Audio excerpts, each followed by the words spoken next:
येणाऱ्या 22 जानेवारीला अयोध्या येथे श्रीराम मंदिराची प्राणप्रतिष्ठा होणार असून याच कार्यक्रमाचे औचित्य साधून युवा स्वाभिमान पक्षाच्या वतीने हनुमानगढी येथे त्याच दिवशी सामूहिक हनुमान चालीसा पठण कार्यक्रमाचे आयोजन करण्यात आले आहे। या 22 जानेवारीला या ठिकाणी तब्बल 11 लाख लाडूंच्या प्रसादांचे वितरण करण्यात येणार आहे। या संपूर्ण कार्यक्रमाच्या जय्यत तयारीला युवा स्वाभिमान पक्षाचे पदाधिकारी व्यस्त झाले आहे। हनुमानगढी येथील पवित्र मातीचे कलश पूजन, कारसेवकांचा सत्कार व सायंकाळी दिवे, तर हनुमानगढीवर श्रीराम ज्योती प्रज्वलित करून दिवाळी साजरी करण्यात येणार आहे। खासदार नवनीत राणा व आमदार रवी राणा यांच्या मार्गदर्शनात सर्व पदाधिकारी कामाला लागले आहेत। नागरिकांनी या कार्यक्रमाला उपस्थित राहण्याचे आवाहन युवा स्वाभिमान पार्टीच्या अनेक पदाधिकाऱ्यांनी केले आहे।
नमस्कार, जय हनुमान, जय श्रीराम।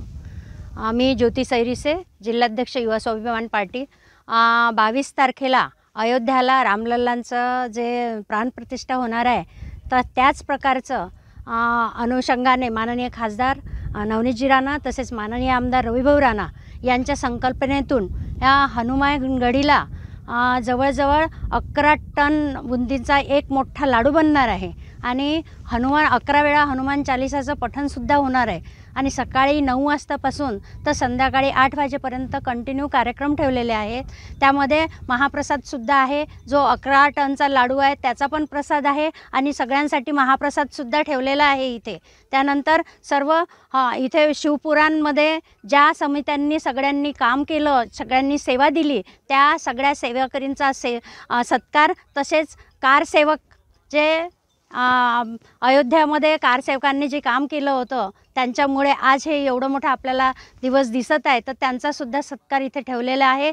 तसेच महिलांसाठी सर्व महिलांसाठी सत्कार आहे, शेवटी हळदी कुंकूसुद्धा ठेवलेला आहे महिलांसाठी आणि ते त्याच प्रकारे रामज्योती म्हणून जवळ संध्याकाळच्या वेळेस रामलल्लांच्या नावाने रामज्योती अशा 1 लाख दिव्यांची आरास आम्ही इथून पूर्ण परिसरामध्ये करणार आहे। अशा प्रकारचा सगळा कार्यक्रम आहे। तर माझा सर्व भारतातून सर्व रामसेवक राम भक्त अयोध्याला जात आहे। त्याच प्रकारे अमरावती जिल्ह्यातील सर्व लोकांनी हनुमानगढीवर राम भक्त आहेत त्यांनी हनुमानगडावर यावं व इथला लाभ घ्यावा, एवढीच मी सर्वांना विनंती करते की आपण सर्वांनी यावं। जय स्वाभिमान, जय श्रीराम। जय श्रीराम। माझं नाव पल्लवी दशरथ गोस्वामी, मी युवती शहर अध्यक्ष अमरावती। मी आपण सर्वांना सिटी न्यूजच्या माध्यमातून ही विनंती करते की येणाऱ्या 22 जानेवारीला जो कार्यक्रम होतो आहे रामलल्लाचा, या ठिकाणी भव्य दिव्य कार्यक्रम आपण घेतो आहे हनुमानगढी इथे। आणि अयोध्यावरनं जो कळस, मातीचा जो कळस आपण इथे आणलेला आहे, त्याचीसुद्धा आपल्याला माती आणि जल, तिथल्या ज्या नदीचं जल आहे ते सुद्धा इथे आपल्याला मिळणार आहे। आणि त्यामध्ये अयोध्याला जो लाईव्ह कार्यक्रम होतो आहे, उद्घाटन होतं आहे, ते इथे आपल्याला लाईव्ह स्क्रीनला बघायला सुद्धा मिळणार आहे। तसंच सर्व हनुमानगढी इथे आपण सर्वांनी उपस्थिती राहावं ही सर्वांना मी विनंती करते आणि सर्वांना जय श्रीराम। नमस्कार, मी प्रीती देशपांडे, युवा स्वाभिमान पक्षाची शहर प्रसिद्धी प्रमुख।